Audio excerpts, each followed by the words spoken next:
Assalamualaikum warahmatullahi wabarakatuh. Kembali lagi dengan channel Hendry berkamera. Kali ini saya akan berbagi tips kepada teman-teman, barangkali berguna ya. Tentunya tips ini masih ada kaitannya dengan makanan ya. Karena sebentar lagi juga hari kurban ya, maka kita akan bagi tips tentang daging kurban ya Kak ya.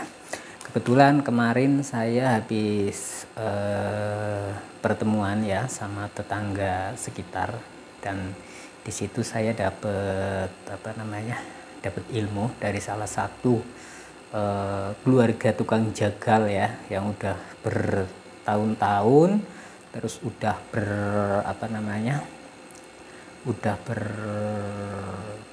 keturunan, jadi dari beberapa keturunan, dari simbahnya sampai dari buyutnya itu memang dulunya tukang jagal ya. Jadi kemarin saya dapat ilmu dari beliau itu tentang cara merawat daging kurban supaya tidak bau perengus dan tidak bau apek ya. Selain saya dapat ilmu dari beliau, saya kebetulan juga buka kuliner, yaitu dulu buka kuliner itu menunya itu kambing ya, sop pakai kambing khas Tanah Abang Jakarta. Jadi begini ya, jadi untuk masalah kambing, supaya tips untuk kambing kurban tidak bau sebenarnya sangat simpel. Jadi begini caranya, yaitu dari awal kita memotong. Nah, ketika nanti dagingnya kambing atau sapi lah gitu udah dipotong, setelah dipotong sudah dikulitin, itu jangan sekali-kali mencampurkan antara satu, jeroan, dua, kulitnya, kulit sapi atau kulit kambing, yang ketiga kakinya atau kepala. Jadi sebenarnya itu sumber bau daging itu dari jeroan, satu dari jeroan, yang utama itu dari kulitnya. Kenapa dari kulitnya? Karena itu yang namanya kulit ya, kulit kan ada bulunya ya, yaitu yang pasti kalau bulu kan ya nempel ya, mungkin kotorannya, mungkin kencing sapinya gitu loh. Jadi intinya seperti itu. Jadi untuk pembagian daging kurban itu harus dipisah ya, antara daging sama kulit sama jeroan gitu loh. Kalau sama jeroan, jadi kalau misalkan bagi daging itu, jadi dalam satu plastik itu ada plastik lagi di dalamnya gitu. Jadi ada plastik yang isinya jeroan, ada yang plastik isinya kulit, ada yang plastik isinya daging gitu loh. Kalau selama ini kan yang saya tahu rata-rata itu kalau membagi daging kurban itu dijadikan satu ya, jadi antara daging, ada jeroan, ada kulit, ada tulang, jadi dijadiin satu plastik. Itu yang sebenarnya bikin bau gitu. Terus yang kedua yang bikin bau itu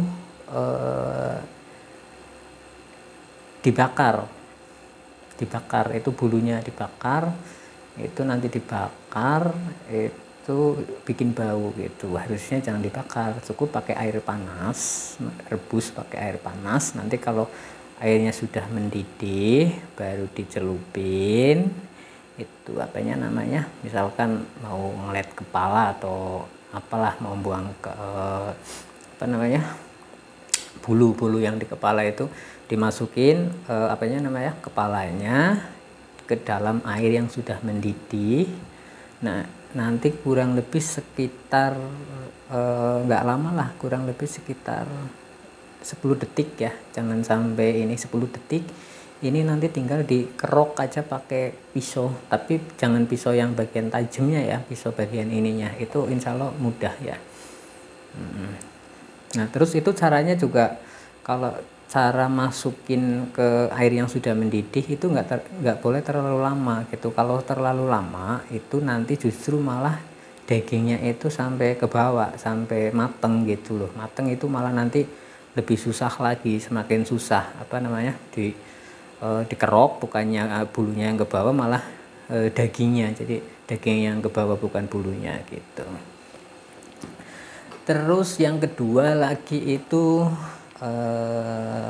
meskipun itu udah nggak bau lah ya, meskipun udah nggak bau ya, takutnya ada yang nanti terima daging kurban kok udah kecampur gitu loh. Ini cara mengatasi yang sudah terlanjur dagingnya bau, udah tercampur. Nah ini caranya ya.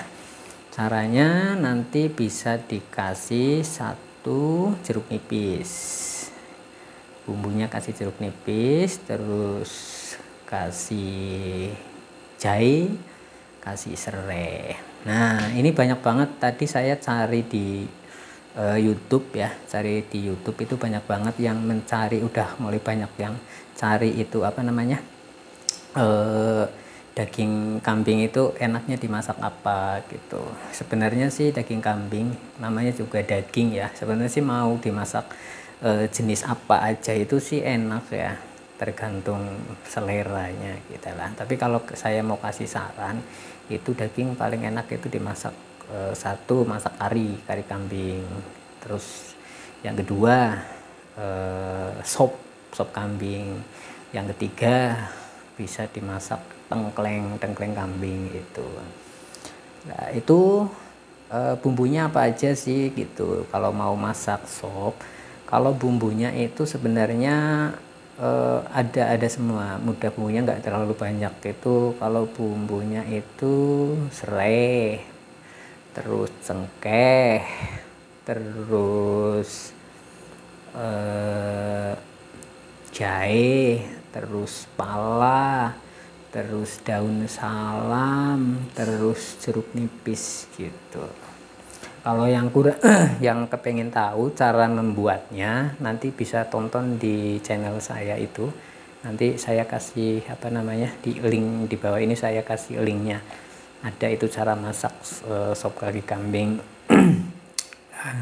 Cara masak kambing. Nah untuk kari, sebenarnya kalau kari kambing itu sebenarnya bumbunya banyak banget sih. Bumbunya kalau nggak salah itu ada 29 jenis gitu loh. Tapi saya kasih saya bagi beberapa aja karena itu kalau bumbunya dimasukin semua rasanya itu rempahnya terlalu kuat banget. Itu rata-rata orang Sumatera itu yang masak itu kari kambing itu dari Aceh ya. Dari Aceh. Kalau misalkan buat apa namanya? Buat selera orang Jawa itu cukup pakai satu gilingan kelapa. Jadi kelapa digoreng dulu, serundeng, kalau tempat saya serundeng. Nah serundeng itu diulek, digerus sampai lembut, terus bawang merah, terus jahe juga, terus jinten, terus apa namanya belimbing wulung, terus ada lagi kasih sedikit terasi sama ebi, tambahkan kunyit, terus tambahkan cabai merah besar, bukan yang pedes itu. Kalau mau ditambah yang pedes bisa ditambah dengan cabai setan juga, itu cabai setan. Terus nanti digiling jadi satu. Nah oh ada lagi satu lagi bumbunya itu kemiri.